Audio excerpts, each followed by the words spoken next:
Good evening, everyone. My name is John Anderson, and I'm the chair of the current town council. It's great to see everybody here tonight. I wish I saw this many people at our town council meetings, but are always welcome to come to a town council meeting. They're riveting, I can tell you. So I'm very thankful to be here tonight and to introduce the speakers and the topic tonight.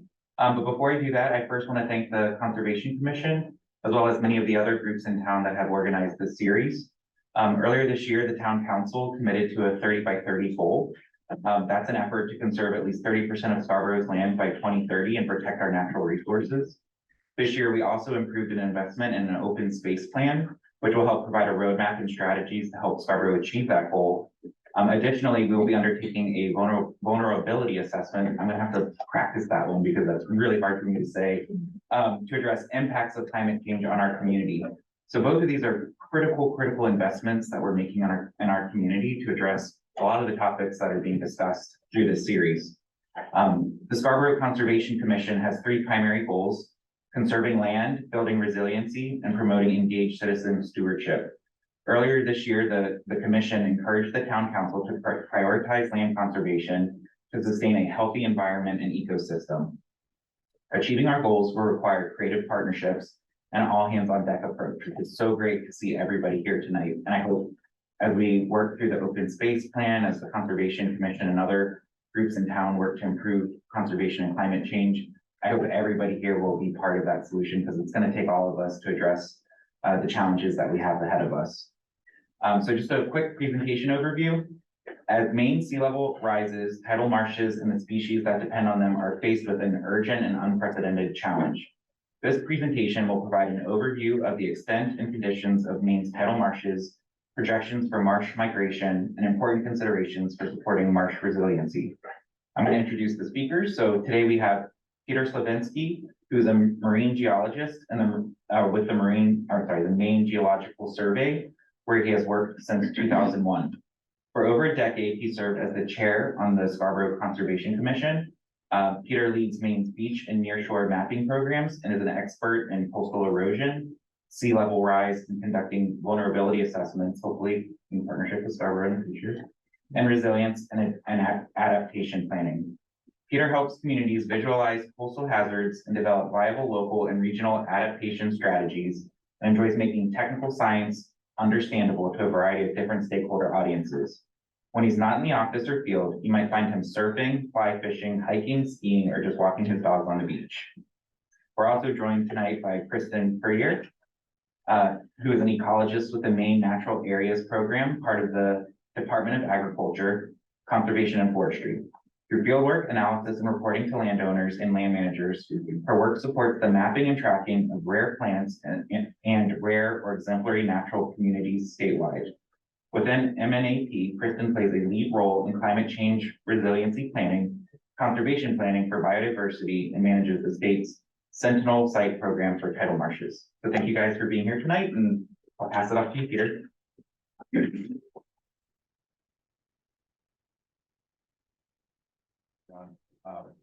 a pleasure to be here with you tonight and to be speaking about something that's near and dear to my heart. I spend a lot of time in the Scarborough Marsh system. I don't spend as much time in marshes as Kristen does. She bounces all around the state, spending a lot of time in marshes. So she's the marsh expert and going to be talking a lot about that. I'm going to be speaking with you a little bit about sea level rise, give you some information about sea level rise, what the current trends are, where it might go in the future, talk about how it might impact the marsh. And then I'm going to finish with some positive stuff about what are some things that we can do and what is the community already doing that I think are really important to try to address the resilience of the Scarborough Marsh system in the face of climate change. So very quickly, we're going to throw a bunch of information at you about sea level rise, but to back it up, I don't know if everybody knows what causes the changes that we're seeing today. Really driven by two factors. So it's primarily driven by two factors: volumetric increase from the melting of land-based ice sheets and glaciers, think Antarctica and Greenland. That accounts for the majority of the changes we see.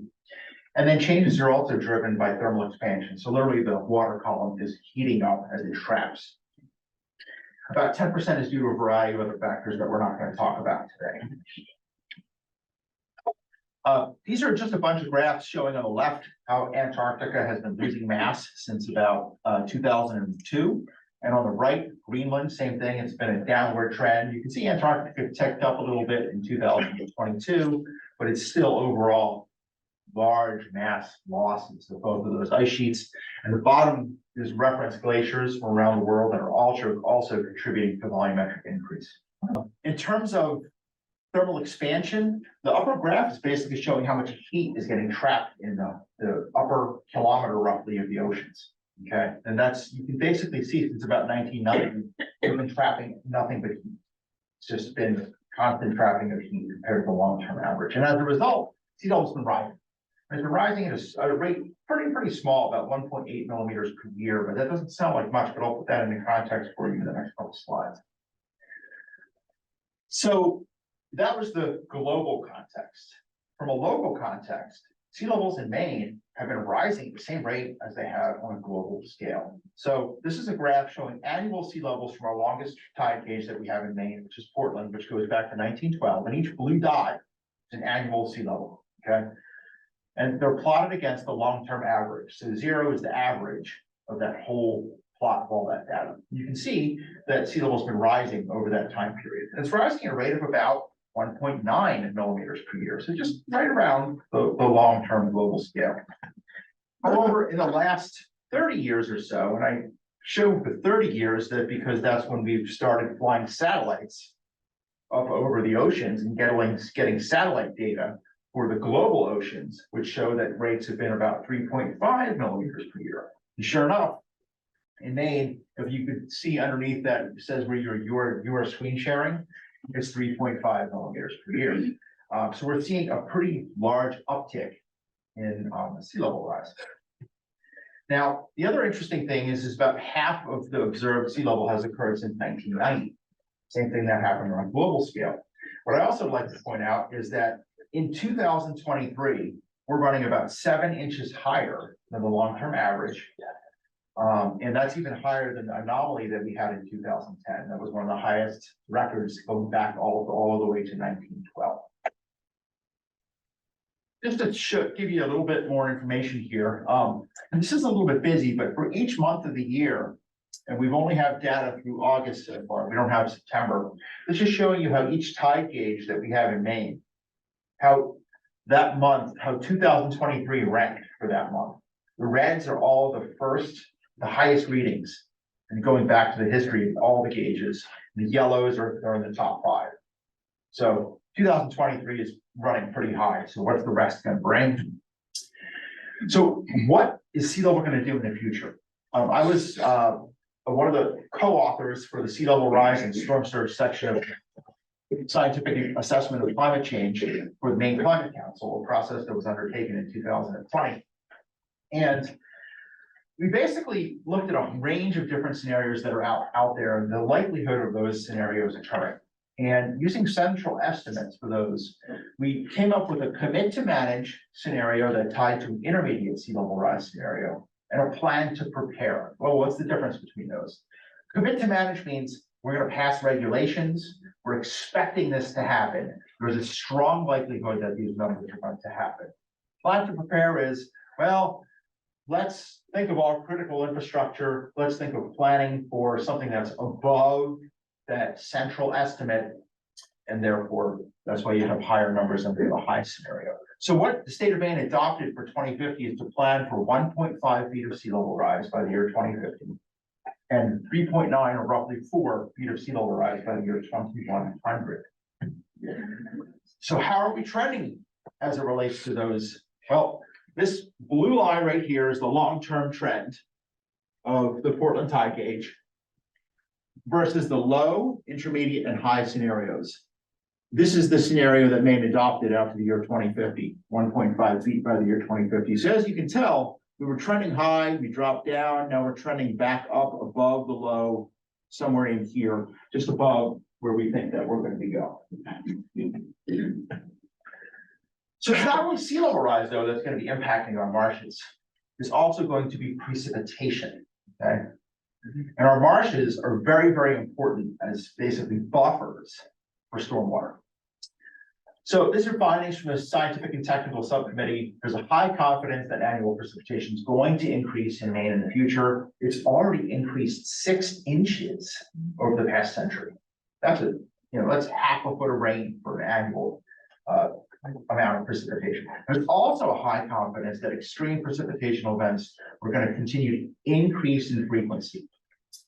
And then rate intensity has also increased. And just to give you an idea of that, I went back and looked at an old technical paper, TP40 it's called.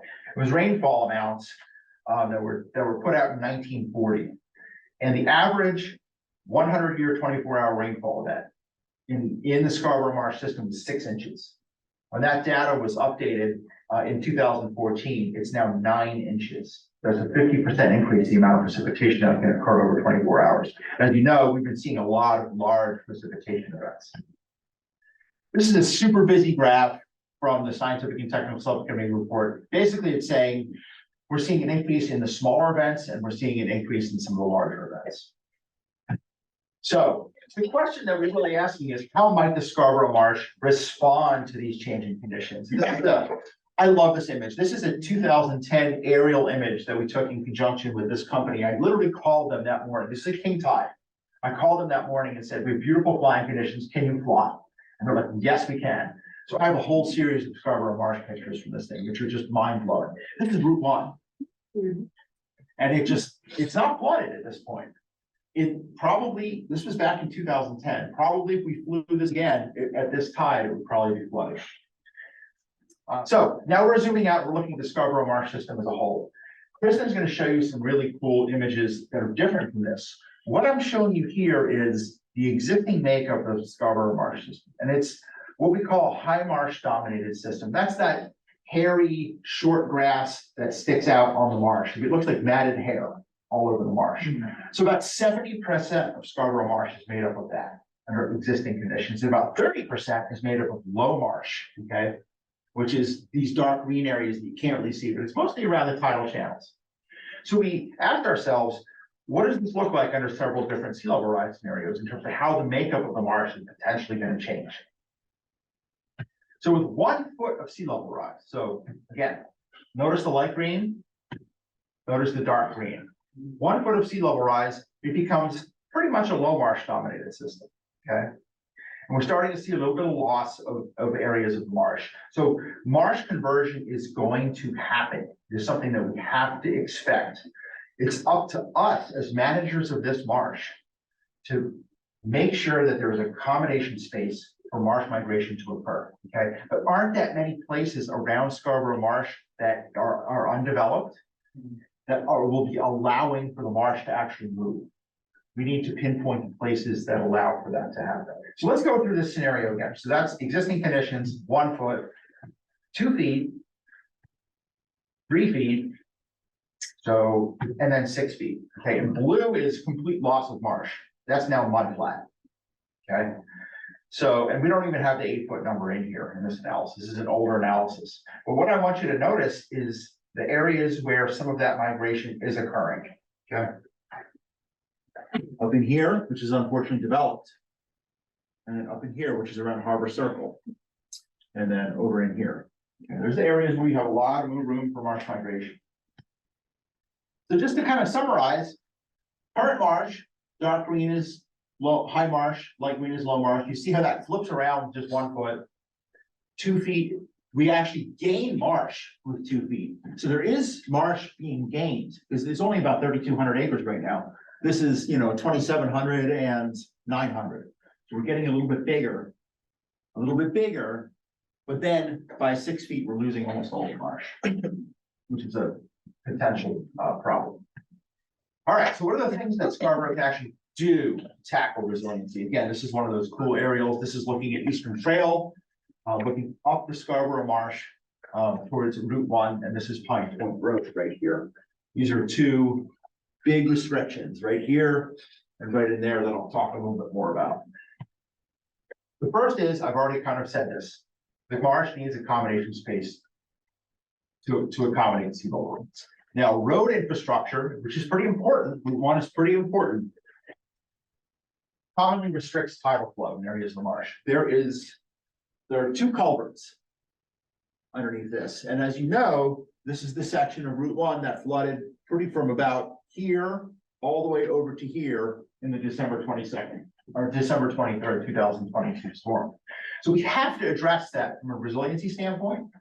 But what we can't do is just address it from a resiliency standpoint from the road and not think about what the marsh needs in the future in terms of tidal flow and allowing for migration to occur into this system. More on tidal restrictions. This is one of my favorite areas of the marsh as it relates to tidal restrictions. I don't know if people know this, but this is clam bake.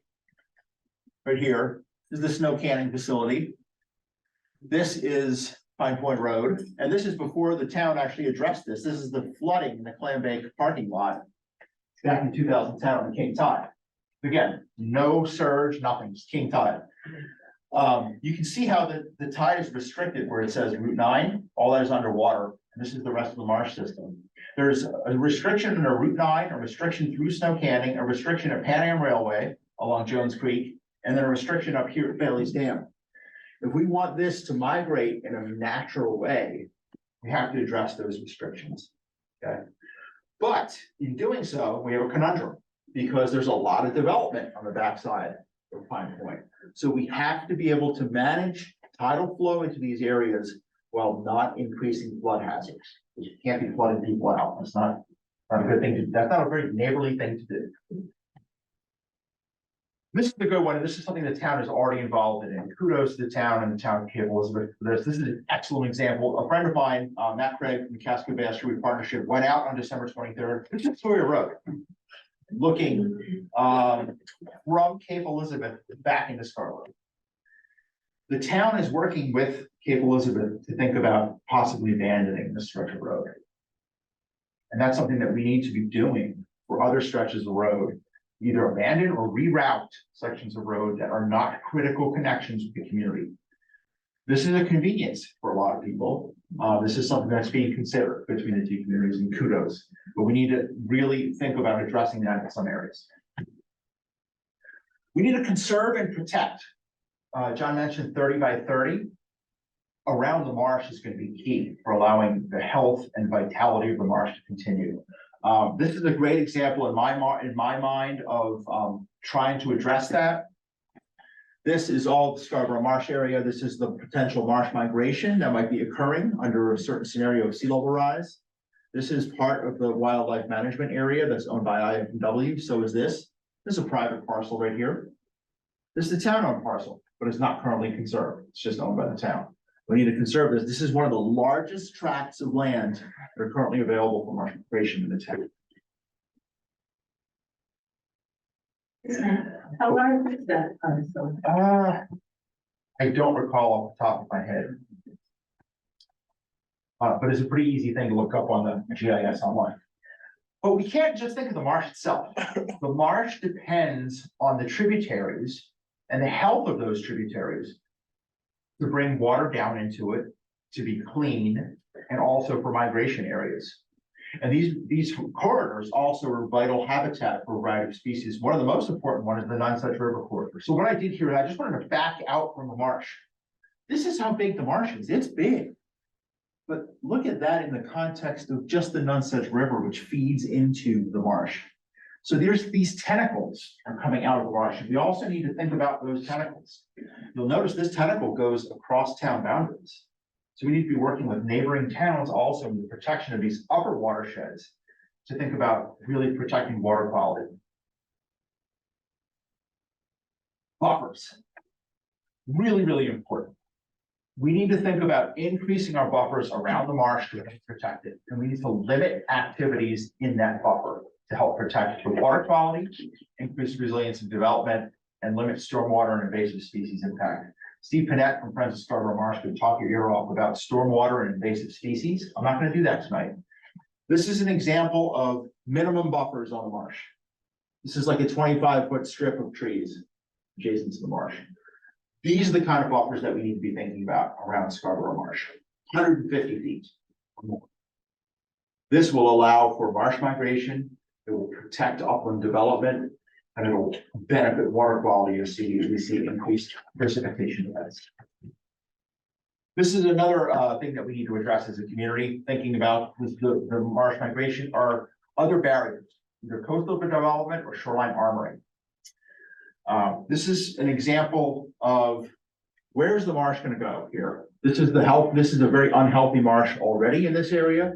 As sea level rises, this is just going to cease to exist. This will become a mudflat. There's no area for this to move. Okay. Yes, the upland is protected, and of course you have lawn right to the edge here, so pesticides come right off this lawn into this marsh and are not helping to the marsh. But shoreline armoring really needs to be thought about from a community standpoint of, are we going to allow the marsh to move or not? Which brings up this idea. Think about adopting the use of nature-based solutions for living shorelines around the marsh. Okay, so you can't put this in. The town could say something like that, but you could put something like this in. This is a living shoreline that was done through the use of fallen trees and coir products that are seeded with soil and marsh grasses that are going to grow in these tiers. So this is going to be a lot more resilient and responsive to sea level rise and allow some migration, while this effectively just stops everything. This isn't specifically marsh related, but we also need to think about how public access is going to change as sea levels rise. And we see more demand in areas of the coastline. Private property rights are really important in Maine, but what I want us to think about is as sea levels rise, this is an example of a shoreline armoring. This is actually from Hills Beach in Biddeford, but this is an example of shoreline armoring along the shoreline. The public has the right to fish, foul, and navigate in the intertidal zone in Maine. Technically you don't have the right to recreate in certain areas. But how do you fish, foul, and navigate if you can't even walk along the beach? So we need to think about that in the context of how public access is going to be changing as sea levels rise. This is from the One Climate Future effort that the cities of Portland and South Portland undertook. And their concept here is to use what we call resilience overlay zones to conserve land and adapt or restrict development. But I'm saying this could be done adjacent to the marsh. So the idea here is that different tiers are looked at. This is just a schematic. This is an area of Portland, but this is a schematic they just created. So in tier 1, they defined that as the future high tide in 2100 under intermediate sea level rise. And in there, they're saying you have to prioritize the preservation and creation of natural spaces, restrict development of incompatible, vulnerable, hazardous uses, and all development has to meet resilient building standards. And as you go into each tier, those standards become slightly less. Okay. So, but these are resilience overlay zones that are used in a lot of communities to kind of try to address resilience. And this could be done in areas adjacent to the Scarborough Marsh. Other things that we can do is strengthen our existing ordinance. This is an example in a little marsh system down in Old Orchard Beach, near the city of Saco line, where the floodplain management ordinance in town was actually strengthened. Okay, so in most towns, the floodplain management ordinance says if you're in the floodplain, your structure's in the floodplain, you have to be a minimum of 1 foot above the base flood elevation. So what that means is, if base flood elevation is here, so that's the elevation of a storm in a 100-year event, you have to be the lowest part of your house has to be 1 foot above that. Some communities are going to 2 feet. Saco said, that's not enough. We're going to go up to 3 feet. So what that does is it raises the structure significantly up. But what it then does is it allows water to go underneath this. Okay, not only in storms, but also accounting for sea level rise. It also, if you think about it, could allow for some marsh migration to occur around structures. Other things we can do is address things in shoreland zoning. We can incorporate sea level rise and increased setbacks to increase the resiliency of infrastructure to flooding and sea level rise. So this can be done, I'm giving an example here along a coastal bluff, but this could be done along the marsh. It could be done along tributaries to the marsh. And we have limited coastal bluffs in Scarborough, but it could be done there also. So the example I'm showing here, a minimum setback for a coastal bluff is 75 feet from the high tide line. What one could do is say, all right, we're going to take into account sea level rise. So we add sea level rise to the start. So say you add 4 feet of sea level rise, and then you do an increased setback from that. So new development would have to be set back farther in those areas. As an example, in 2014, so we're talking almost a decade ago, Cape Elizabeth changed their definition of a normal high water line to be highest astronomical tide plus 3 feet. So they're already thinking about that. This is just resources and links that you'll be able to read some more stuff in your spare time, because I know it's enthralling. But there's our hazards page, the sea level rise dashboard. I've created this coastal property owners guide, which provides a whole slew of information on understanding hazards on a coastal property. Southern Maine Planning and Development Commission has developed model coastal ordinance language that we're actually looking at here in the town of Scarborough to potentially apply to some of the things I just talked about. And then the Nature Conservancy created a coastal risk explorer. And then Kristen's going to talk a little bit about some of the tools that they've created to help with marsh migration. And with that, thank you. And this is, again, a view of Sawyer Road looking back towards Scarborough. That's the bend coming off Sawyer Road. So, thank you. Okay, hi everybody. Thank you, Pete. That's awesome. It's always good to see you speak, and we've done this before, but it's been a while because I think there was a pandemic and we didn't speak in public. So, anyway, hi, I'm Kristen. I do spend a lot of time in marshes. I was reminded of that today. We had a meeting and there was like an icebreaker, and they said, what's something that makes you think of fall? And the first thing that came to my mind was basil and the smell of mud. Because this is when I do all my marsh monitoring and make my pesto. But that's like 2 things. I go to sleep at night and I can smell. Just totally in my imagination. Anyway, so, and I just wanted to say, preparing for this, I was looking for just information on the speaker series, and that's when I stumbled upon the 30 by 30 goal for town Scarborough. And I just want to say, way to go. That's great work. It's really exciting. I know we're talking about marshes, and I will, of course, be a little biased in the talk today about protecting marshes, but I know there's a lot of other things you'll be considering, and I just think it's an awesome way to go in trying to plan for a more resilient Scarborough, more resilient Maine. So good work. I'll just cover a couple of topics today. One is just an overview of tidal marsh ecology and function, and then I'll talk about tidal marsh response to sea level rise, kind of jumping off from where Pete left with the sea level rise modeling and changes in stormwater, et cetera. And then go back to that hopeful note of what can be done. First, an introduction to the Maine Natural Areas Program, which is the thing you can't see at the top. We are in the Department of Agriculture, Conservation, and Forestry. We serve as the state's one of the most comprehensive resources for the state's important natural features. The Department of Inland Fisheries and Wildlife does all the work with rare wildlife and of course game. But in our program, we do the mapping and tracking of rare plants, rare and exemplary or high quality natural communities and ecosystems. We provide maps and data and technical assistance to towns, land trusts, state agencies, federal agencies, private landowners, all so that they can help to be better stewards of their land.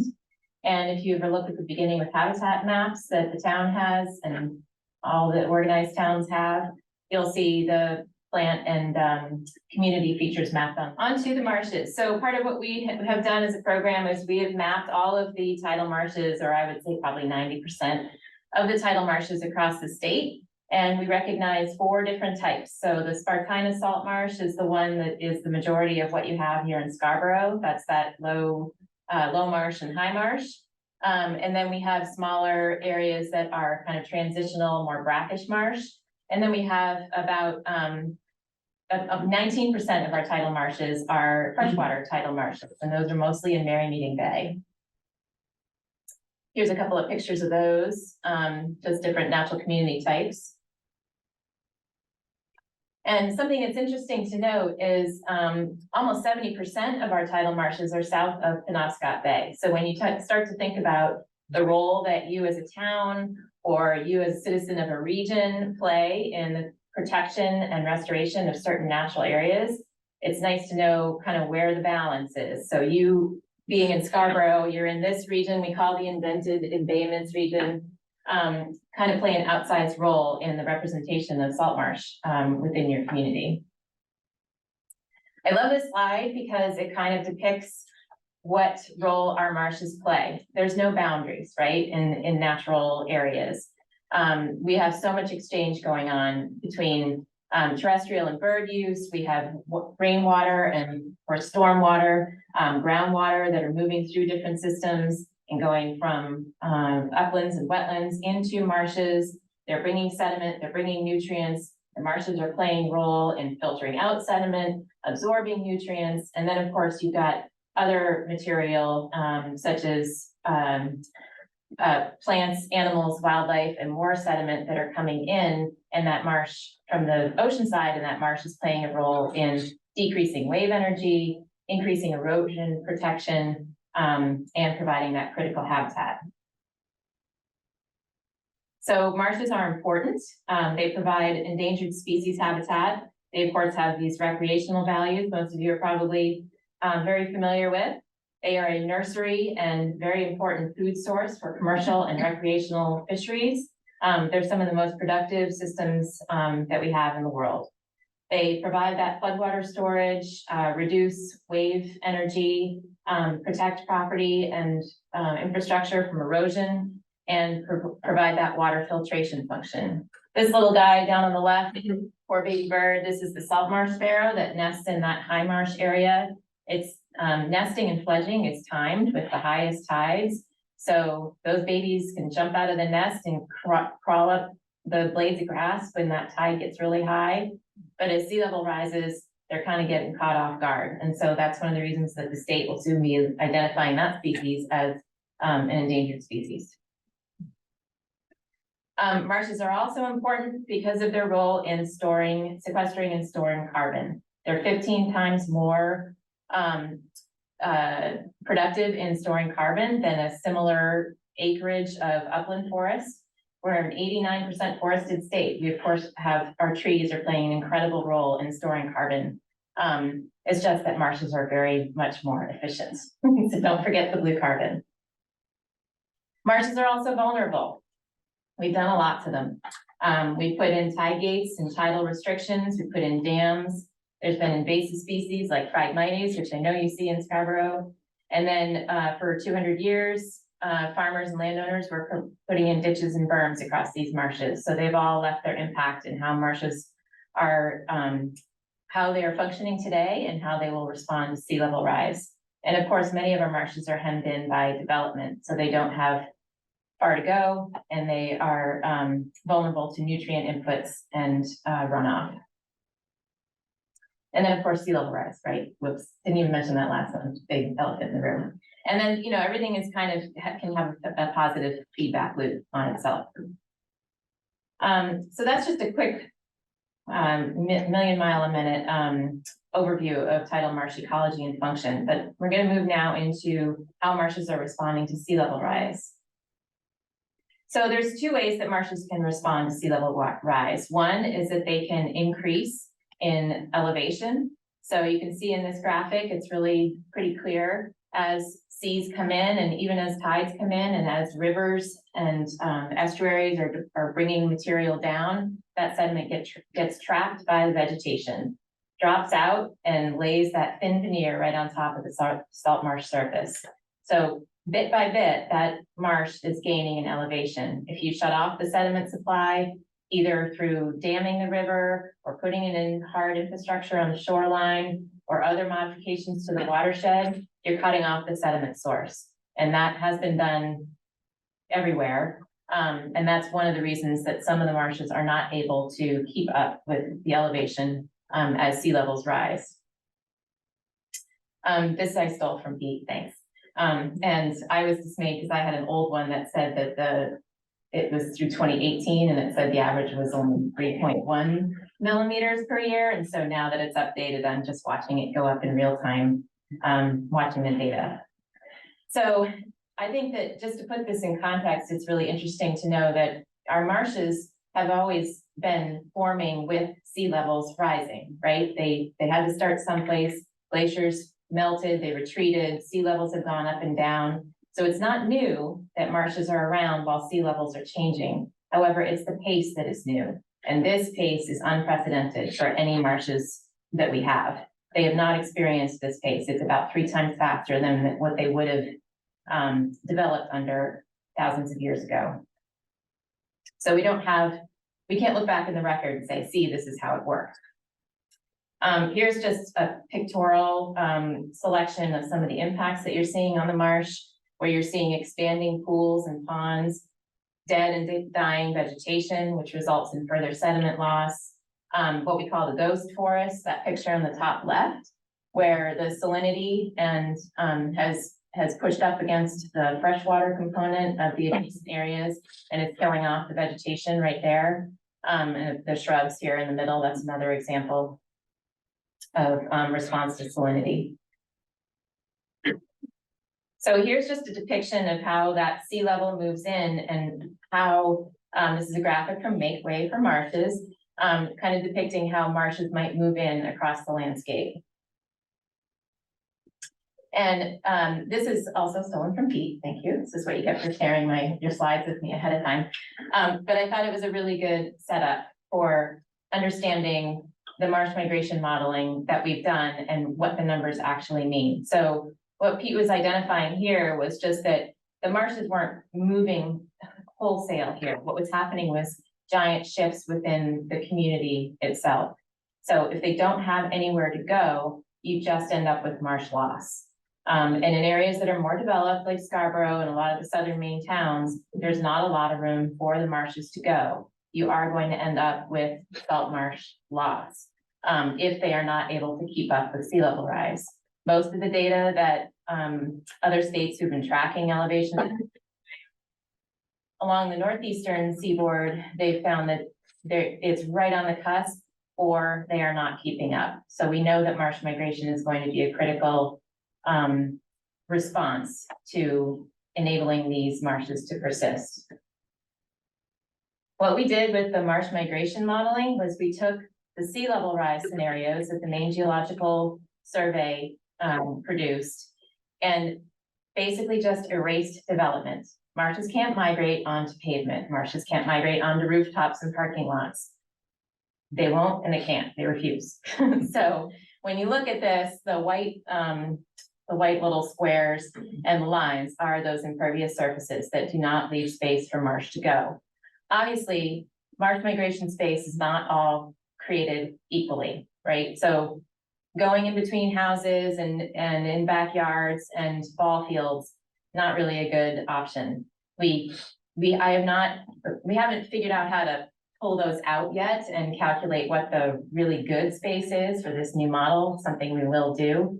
But you can see the point anyway, that not all new marsh migration space is created equal. The red circle being not so good, the green circle being much better. So here is the tidal marsh in area extent in Scarborough. So we've got the Scarborough and Spurwink marshes shown here and outlined in blue. By my count, it's about 2,700 acres of tidal marsh. Does that sound about right? Kind of low. Kind of low? Okay. Yeah, so that's where the little fingers and stuff aren't calculated. That's about the 90% loss. So it's about 18% of Maine's total. If it's higher than that, it's an even higher percent of Maine's total. So back to that comment, where in the region and even in this town, you have a disproportionate amount of the tidal marsh compared to the rest of the state. It's about 3,200. Okay, so you have an important job. I'm going to start walking you through the marsh migration scenarios. So you'll see them, the map won't jump, you'll just see the colors add on. So the 1.2 foot sea level rise scenario, that's that light blue color. A little bit of that bright green showing up there. Yellow, that's the 3.9 foot sea level rise scenario. If you remember back to what Pete said, this is within that range of what the Maine Climate Council has recommended that the state commit to manage for by 2100. So that's a good map to keep in mind. And because we're at that 3.9 mark, I just wanted to draw your eyes to a couple of places where there's large areas of potential marsh migration space. I don't know the geography of Scarborough well enough to know exactly what those are, but hopefully somebody does. I think this was backed by one of the dams that you named. Yeah, that's the Jones Creek area. Yeah, right down there. It's interesting to point out that, sorry, I don't mean to interrupt. Go for it. That whole area of Pine Point going into Old Orchard Beach, down to where Little River used to come out, that was Maine's only barrier island. Until it was closed off in the 1870s. Little River used to come out just south of where you have cut off with it. So. Oh, okay. All right, so then we're gonna get up to the next level. This is the 6.1 foot sea level rise, 8.8 feet, and then the 10.9 feet. And unfortunately, you can't see how the tendrils of the marsh kind of creep up and off on the screen up at the top there. So this is looking at, again, just showing that map there. I have some statistics for the indented embayments region, which might sound like Greek to you, but it's basically the area that Scarborough is a part of. So reflecting back on that map there, the area in red. So I've calculated some numbers for the whole embayment. And while we can't say for sure, we have not yet been able to collect the information we would need to say how open water would move over low marsh would move over high marsh. That was a case study that he conducted just in Scarborough, so lucky you have it, but the rest of the state does not. But starting with that point, if we look at the whole state here, that's too many numbers, don't focus on them, but we're going through the scenarios on the left side here, from 1.2 feet to 10.9 feet. And it's showing you what the potential marsh migration space is cumulatively over that area. If you look at these numbers, it looks like, oh, wow, we're great. We're gonna replace all of our marsh and then some. But that is not what we're saying will happen with marsh migration, with marshes moving. Reflect back on that image where the open water moves in over low marsh and low marsh moves in over high marsh. There's basically a squeeze effect coming in from the seaward side. So more realistic numbers are more like the ones in these two columns over here, where we assume some or all of the seaward portion of the marsh is lost as sea level rises. And so those numbers are a lot more grim. Where basically, as sea level rises, we never really achieve full replacement. We don't have the chance to achieve full replacement of all of our current tidal marsh area in the state. There, because of topography, because of terrain, because of development patterns, just those three things, because that's really all that feeds into the model. We don't have enough space to regain all of the marsh that we currently have, which means all of the marsh migration space we can identify now that is not yet conserved is even more important to protect. If we just look in this region that Scarborough is a part of, if we assume that all that lower seaward marsh is lost, these two numbers down on the bottom, there's about 1,800 acres of marsh migration space in the region. And that's about 20%, replaces about 20% of our current marsh extent in the region. So even though Scarborough's done a great job at protecting marsh migration space, I think that slide might be next, I can't remember what the order is. Again, you've got a disproportionate amount of the marsh for the state, and every little bit is going to count because we really don't have a lot in the state or in the region to protect. So here's going into the conservation phase. So yes, it is the next slide. Okay. I just love showing this picture because it kind of gives that full transgression image, right? So you've got the salt marsh. This is up in on Mount Desert, so no fair, it's not right here. But got the salt marsh, and then the mouse is very bouncy. Marsh migration space is all this area that's adjacent to the marsh. It's low lying, it's already wet, it's immediately adjacent, there's no barriers. And then all this nice forested area out here is the buffer. So when we talk about marsh migration space and applying buffers, this is kind of the bird's eye view, or not the bird's eye, I don't know, maybe the grass eye view of what we're talking about. So here, the salt marsh extent on conservation land, you can't see the number, I don't know what hand. To do that. I literally just moved it up there and just, I didn't click, I just slid it a little bit to the right and it just disappeared. That's so sad. Oh, wait, no. Oh my God, okay, it's gonna go right in the middle. Maybe, yeah, that would be better. Not your side. Whole thing disappeared. No, it's legend, right? Okay, anyway, it's not going any further. 84% of Scarborough's current salt marsh extent is on conservation land. Most of that is the wildlife management area, and then there's some town and Scarborough Land Trust land as well. I didn't break it out by landholder. So way to go. There's still a little bit more because obviously not all the marsh is mapped yet, and we may not have all the current conservation data. So statewide, about 38% of current salt marsh extent is on conservation land, which is really only a fair representation. So Scarborough's ahead of the game on that already, which is great. I'm learning. Okay, about 40% of Scarborough's marsh migration space under that 3.9 foot sea level rise, that's the number called out by the Maine Climate Council. 40% of that marsh migration space is on conservation land in Scarborough. So that's about 700 acres. Statewide, it's about 26%. So again, you're ahead of the rest of the state, but again, you've got that disproportionate amount of marsh. So you're shouldering the responsibility quite well, but you're not done.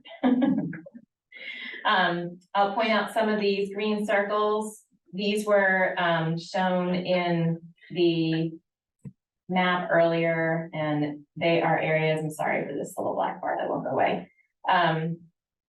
They are some areas where the purple hashing there is the conserved land, and all that bright fiery color underneath is the marsh migration scenarios. So if you just let your eyes fall to the places where there's that bright fiery color, but no purple hashing, those are the opportunities for looking at potential conservation efforts that will protect marsh migration corridors and current marsh buffers. So like Pete was talking about before, adding buffers onto salt marshes, I always call it the win-win-win, because you have a buffer on a marsh now, it's protecting the functions of the marsh, filtering out stormwater, that kind of thing, and it's allowing the marsh space to migrate.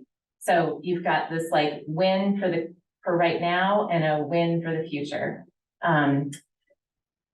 By protecting the buffers adjacent to the marsh. Think back here. Okay, there we go. Okay, quickly now on to I just have one slide here on restoration.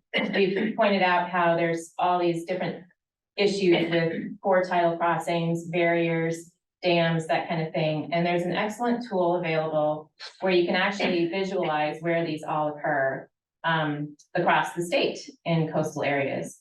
So you don't need to know what all the symbols mean, just know that if it's red, it's a restriction. So there's been a mapping effort of all the tidal crossings in the state, and that effort found that 90% of the tidal crossings in the state are restrictions.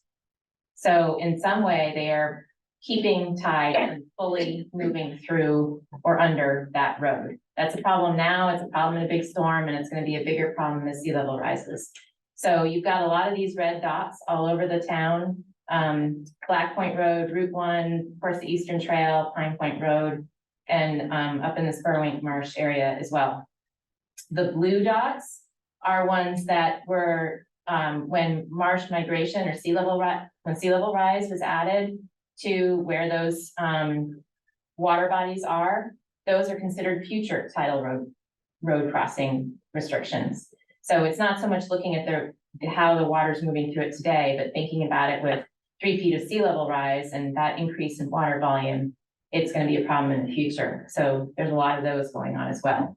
This would be a place to start to look at where the town could do projects that could increase the resiliency by improving the culverts and the crossings. Okay, the final slides here are about monitoring for the smell of mud. That's my brain. So we have 3 long-term monitoring sites that I'm working on in Scarborough, on Scarborough Marsh. They're in the Libby, Nonsuch, and Jones River areas. And these long-term monitoring sites include some water level monitoring, that's the picture on the top right. And also vegetable plots. Yep, we're putting vegetable plots in, see what happens. And that's the picture on the bottom right. So we do these 1 meter square plots all along a transect. We start down at the creek edge and we move in an interval all the way up to the upland or wetland, non-tidal wetland edge. So we can see how marsh plant communities are moving with sea level rise. And we're also doing these things called RSETs, broad surface elevation tables. They look like these funky contraptions when you put them all together. And basically what they're doing is looking at how sediment is accreting on the marsh. So remember there was that image that I showed a while back where sediment gets deposited, the marsh is keeping up. And also looking at how elevation of marsh is changing. So an analogy for this is, I'm trying this one out tonight, tell me if it works. So if you bake a cake, right? It comes out, it's really poofy, looks good, and then it sort of like settles down. But meanwhile, your kids have frosted it with like 16 layers of frosting. So you don't notice that it all settled down in the middle because it's still the same height. It's got like that much frosting on top. So this picture down here on the bottom is what we call marker horizons. That white stuff is a layer of feldspar, and that was laid down on the marsh surface. So the stuff that accretes on the top, that little black line right there, brown line right there, that's all the frosting that's getting layered on top of the cake. So it looks like the marsh is growing all the time. But if the marsh is actually sinking underneath, you need to know that too. And that's what these funny pins up here and this weirdo on the bench are doing, is measuring that sinking marsh, the marsh, to see if it is actually sinking and figuring out what that balance is. That's going to tell us how the marsh is doing. How did that go? Good? Good. Like, okay. So this is fresh. This is fresh data. This is the plot on the right was from a couple weeks ago, and the plot on the left is from 2 years ago in Libby Creek, and it's really early. It's just a chance to kind of see things change fast. So on the left, it might be hard to see. Most of this is Spartina grass, but see this kind of coarse textured stuff in here. This is called Sueda marinima, it's a Latin name. There was a ton of it 2 years ago. This is the exact same square a week ago, and there's pretty much none. There's a little bit right here. It's gone. And you know, different plants respond in different ways. All of these plants are really sensitive to inundation period, even to salinity and other disturbance. Sueda marinima is one of those that does not respond well to frequent inundation. And so it is one of those that is going to start moving up or out of town as sea level rises. And so in just 2 years, we've already seen a change in this one plot, and there's more. This is just the one I pulled out. So just a quick summary here. Maine's 22,000 acres of tidal marsh are unique and diverse and valuable, and they're all going to be responding somewhat differently depending on the settings that they're in. Tidal marshes protect land and infrastructure from flooding and storms. Sea level rise is increasing marsh vulnerability. Marshes must have migration space to persist. They must have migration. Say it twice, that's it. Conserving tidal marshes and their buffers and marsh migration pathways is therefore critical.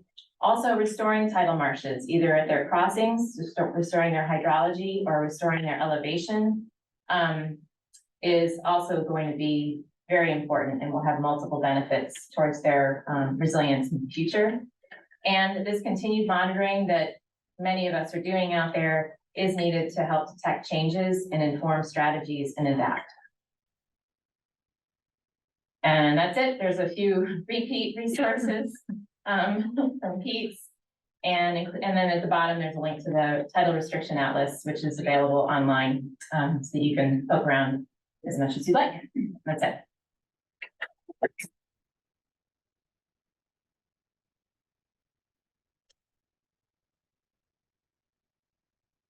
We can start with questions from the audience and also our online audience. And for the folks that are online, if you'd like to either use, if you know how to use your raise hand function, do that and we'll call you on you. Or if you don't, just unmute and start talking when it's your turn.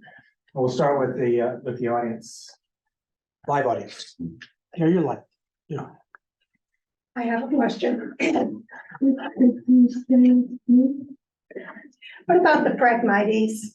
They were a barrier, considered a barrier, and that was stopping the marsh from going up, and very, very hard to get rid of. So now as the marsh is rising, will the marsh kill the Phragmites? That could very well happen. It's not so much the marsh killing the Phragmites, it's the salt. So Phragmites is often invading in places where there is some kind of impairment that is restricting tidal flow. So it's why you see it near roads, you see it near the edges, that kind of thing. So once the salt moves in, that will start to push the Phragmites back. And that's not what we want. We really don't want all the salt in there, really. Well, the salt is a part of a healthy marsh. It's kind of just coming at it as like the counter to what had been done. So if there's a road that's going through that's blocking the regular salt flow, the salty water flow, and then the road gets taken out or the culvert gets enlarged, and all of a sudden that hose of water is now restored with its proper salinity, the Phragmites is gonna like pull up and move back a little bit, retreat. So it's not as fast as maybe anybody would like, especially if it's something you're battling against. But if the restriction stays there, it's still gonna be a problem. The only other thing I'll add to that is, we've, in some of the work that Steve Canet from Friends of Scarborough Marsh has done, we've found that upland water flow and groundwater influence is really big on where Phragmites stands rolled forward.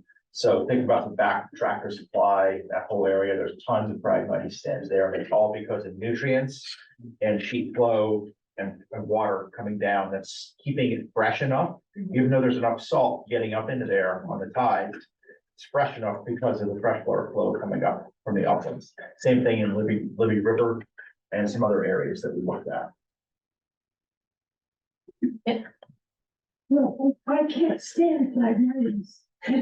I drive along and I mentally cut them right down. And I know they're really help take their fill.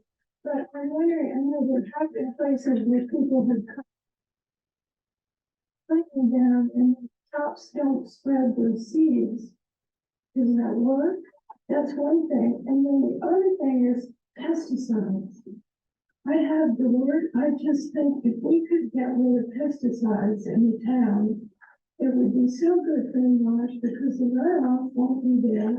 And you think of all the insects and the birds and everything, and if we could just get rid of it, just like Cape Elizabeth and South Portland has really either reduced or gotten rid of pesticides. So those are my two, pesticides and Phragmites, but also keeping a buffer and not cutting along the marsh, I think is very important.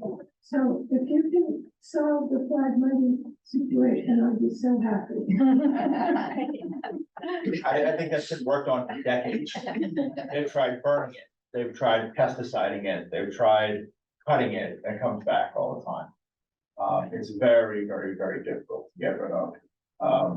And I'm not a Phragmites guy, so I don't know what else they've tried.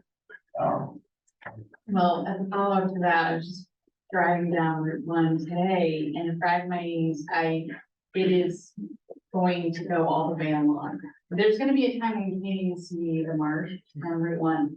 I don't drive on that road all the time, so I was just shocked at how the Phragmites is moving, and actually, there's some of it that has sort of jumped further.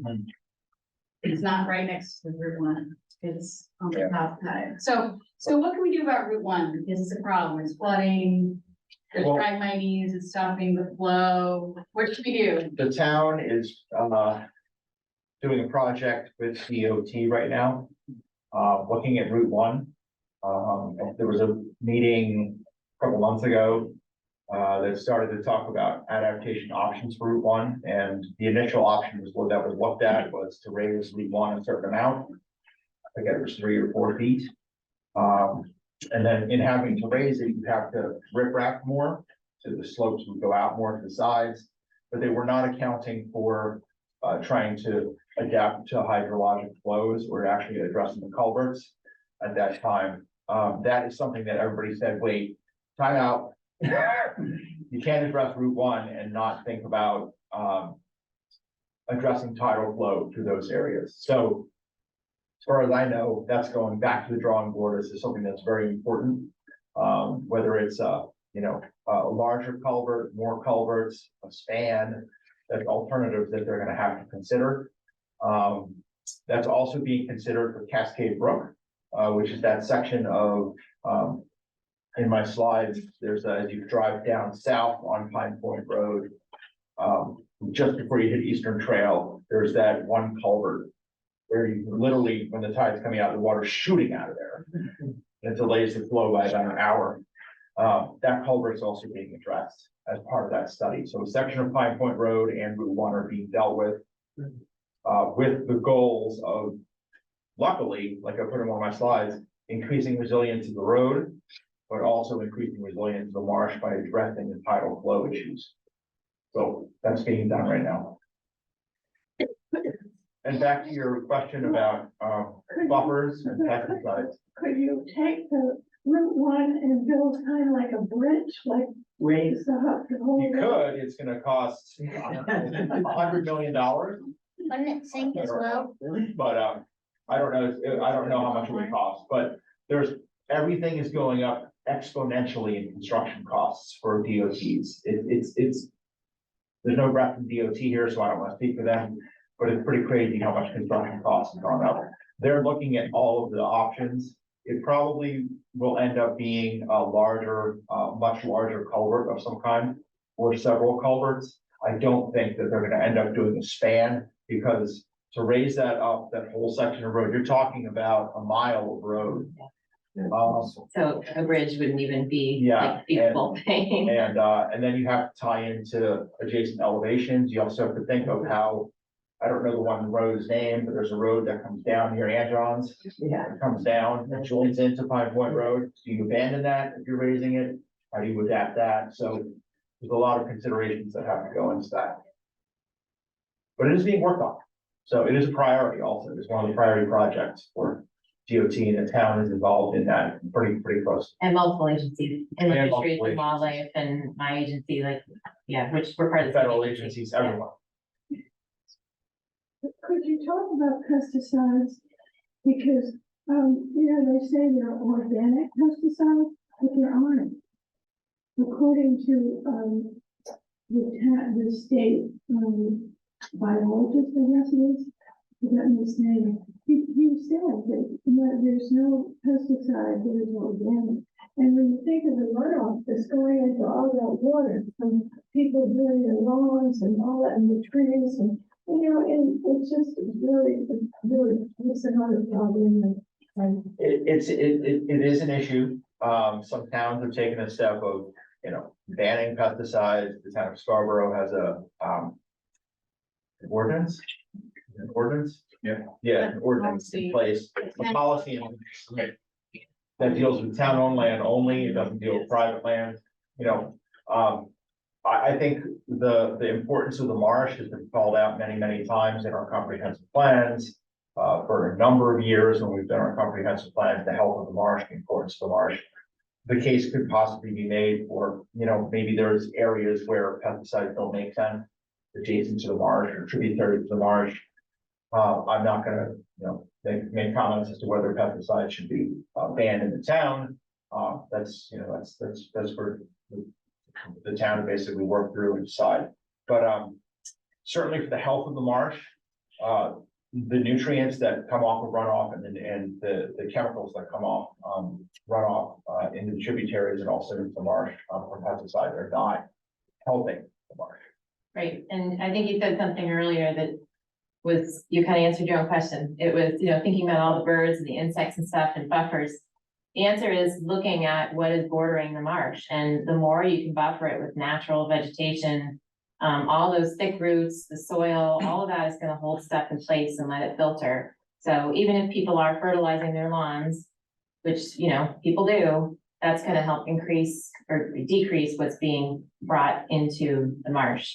I think about all the lake associations that are out there that, you know, they have like door to door, every single house on the lake, telling them how to take proper care of their lawns and not to fertilize and plant, you know, wildlife friendly shrubs and stuff.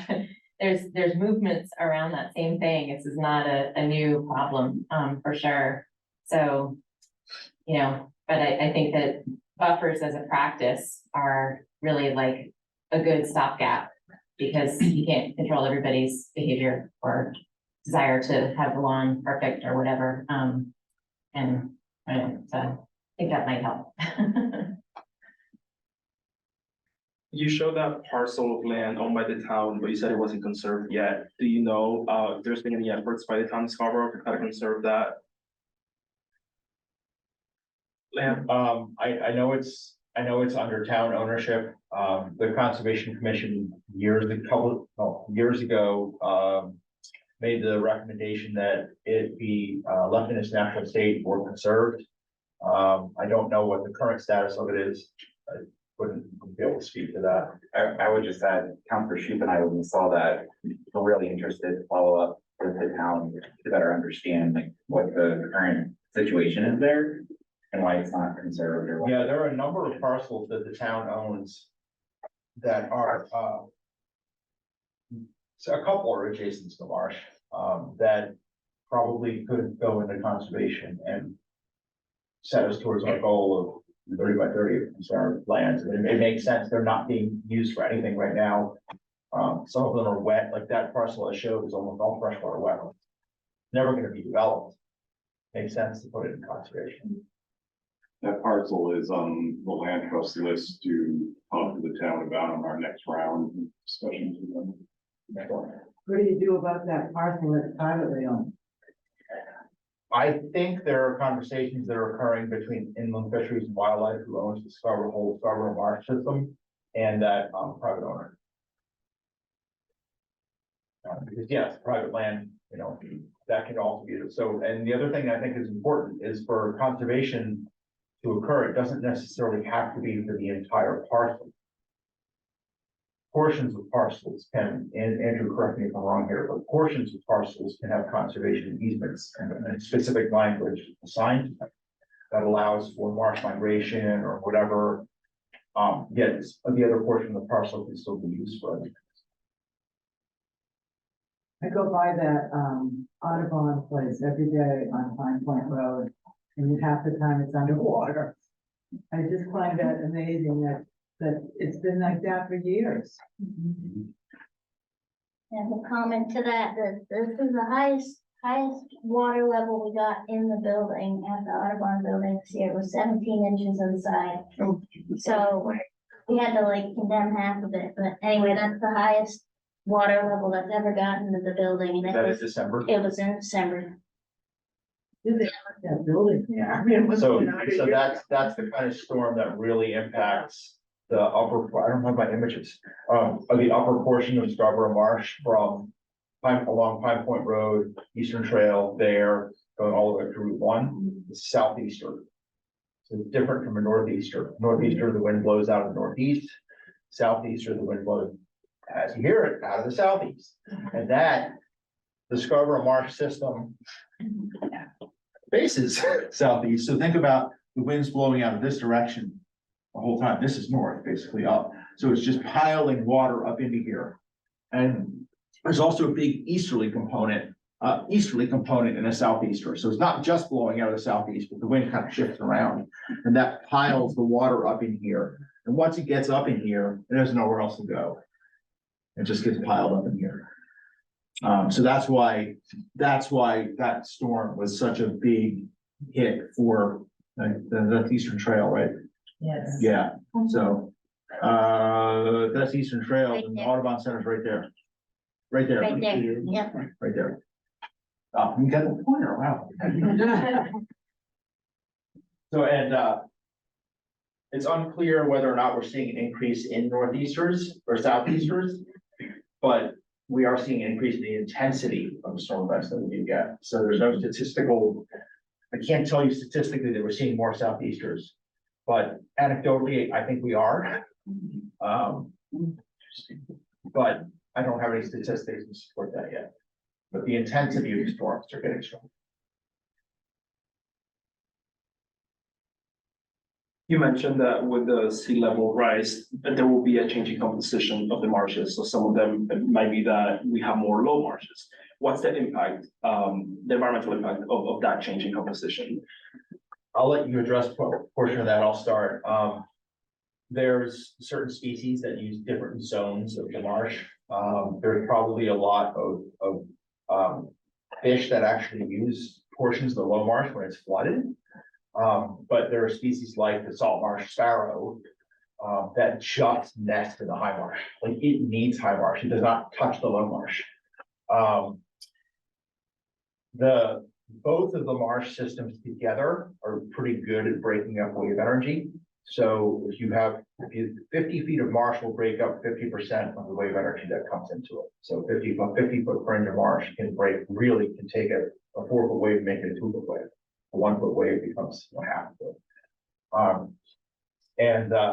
I don't know how that would change with the different marsh types, but if you think about it, low marsh likes to get flooded every day. High marsh likes to get flooded, a couple times a month, maybe. If the water's on top of the low marsh, maybe the grass is covered by water, and maybe the waves can be bigger in there, but then the high marsh breaks up the rest of the wave energy. That might change also, but from other species standpoint. Yeah, no, I think you're right. Of course, the salt marsh sparrow loses its habitat without having that high marsh. And there are fish that are moving around and feeding and hiding among the grasses when the water's high. You also lose a lot of plant diversity. There's really only one plant that can handle that much water all the time, and that is the tall Spartina alterniflora, not really pictured here. And so that's what would move in, and then you lose all of the salt-loving, salt-tolerant herbs. You lose that high marsh grass. So it's a hit to biodiversity overall in the marsh. The one thing I will add to that, though, is that's why upland management adjacent to these marshes is really important. And that's why having marsh migration areas is really important, because if you've got a steep sloped upland or a seawall or a house or something like that, there's no room for the high marsh to move. But if it's a gradual slope, for instance, and like the picture you showed from MPI, that's a low slope, and you've got grasses and shrubs, probably a freshwater wetland somewhere in there. That's the perfect kind of habitat that this marsh can go into. So that becomes your new high marsh. And then what was high marsh becomes low marsh, and what was low marsh becomes open water or mudflat. And the simulations I showed didn't take into account something really important that Kristen talked about, which is sedimentation. We don't know the rate of sedimentation right now in the Scarborough Marsh. It's something that you're keeping an eye on. There have been some studies that have shown that marshes potentially keep up with maybe up to about 5 millimeters a year of sea level rise, but 3.5 right now is where we are. Once you said we're kind of like teetering, right? Teetering. Yep, okay. So that 5 millimeter a year number is something that we'll probably be hitting in the next 5 years or so. If the scenarios that we've mapped out for the state in terms of the rate of sea level rise and its increase, if that actually, if we get to that, that's what we should be seeing pretty soon. 5 to 7 millimeters of sea level rise in the next 5 to 10 years or so. I have 2 questions. I've always said, and maybe I was wrong, that the Scarborough Marsh is the largest salt marsh estuary system in the state. So, okay. Okay, I was making sure. Am I saying, you alluded that it was maybe sinking a little? Is that, and then you're talking about the accretion, but is it sinking, and why is it sinking? Is it because it's becoming more saturated, or what's causing that? And how do you balance the sinking versus the sea level rise? Which is, how's it going, right? Yeah, we don't know for sure if it's sinking, so we'll start there. That's what all this monitoring is doing up and down the coast. I was in Lubeck Monday doing the same thing. So from Lubeck to Kittery, well, York, we've got the same monitoring going on, to see what's going on. Yeah, so even though sediment is still accumulating on the top of the marsh, the core of the marsh itself is made up of peat. It's made up of organic material that's, just built up over time and waterlogged. And so it's not breaking down, it's not decomposing. As soon as you start to get exposure to oxygen, that's when the stuff does start to break down and starts to decompose. So that happens in a couple of ways. It can happen because the water is standing on the marsh because it's stuck behind one of those berms that the farmers built, or it's stuck behind a road and can't get out the culvert fast enough. Whatever the reason is, the water's stuck on the marsh. And it's like if you overwatered your plant at home, your house plant, it just dies. Your plants die. Can't handle that much water all the time. So then the plant dies and the roots go. And then all of a sudden you don't have something holding the sediment on the surface. And so there's sort of like a chain reaction that is happening. Also, some studies have found that some of the ditches that the farmers put into the marsh, those are big slices in the marsh. They can be this wide, they can be this wide. And they can be 5, 6, 7 feet deep in terms of what's out there now. Those are moving water out of the core of the marsh faster because it's all leaping right out and running out through the ditch. And so that's that's exposing all that heat again. So what's been found is that you'll have a ditch and then the elevation of the marsh, actually dips until the next ditch and then it dips again. So there's a lot of different factors at play. It all just has to do with the amount of inundation, the amount of oxygen, the amount of decomposition, and where the water's going. Which is why no marsh is the same. Thank you. In a way, we're lucky, because isostatically, this is what we're talking about, but this is not really an isostatic movement. Isostatic is what's happening to the ground after glaciation. We're in this area, we're relatively static. Areas of the marsh, I'm pretty sure are sinking. I don't know the number on those, but just ask DOT how many times in this town, how many times it can be paved, the roads that are on the marsh, especially the one that goes across the marsh, Route 1. So it's probably sinking, but we're lucky because, we're basically just mirroring what's happening sea level rise wise. Some places are sinking as fast as sea level is rising. So think of some around the Gulf states. Because of hydrocarbon extraction and things like that, their landmass is sinking as fast as sea level is rising. So it's 3 + 3, they're at 6 right now, or all close to 7 in some areas, because they're sinking as fast as sea level is rising. We're pretty lucky in the fact that we're relatively static in our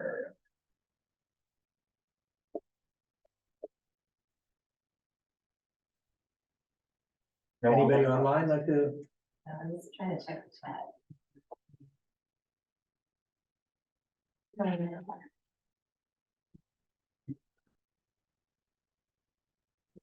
Is it possible to put the screen on the library host screen? What we're seeing is a slideshow.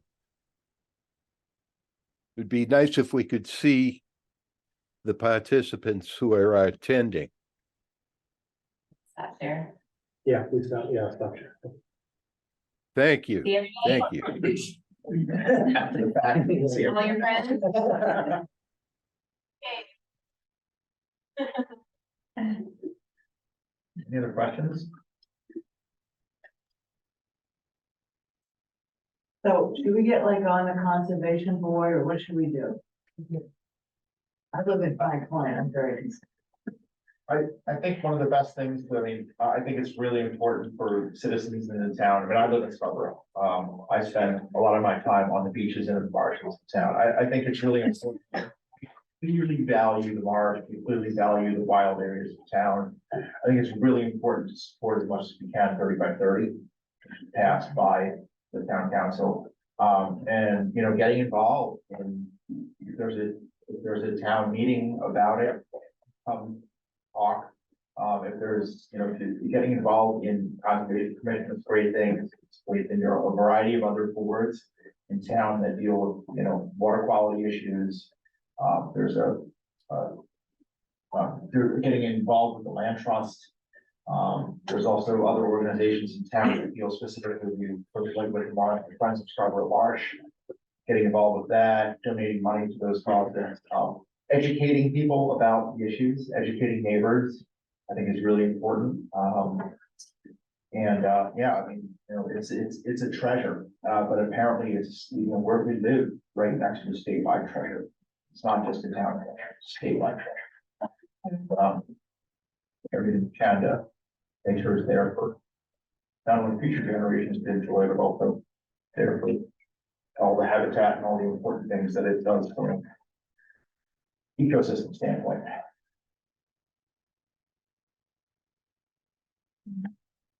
Thanks for all being so interested. That's awesome. Thank you very much.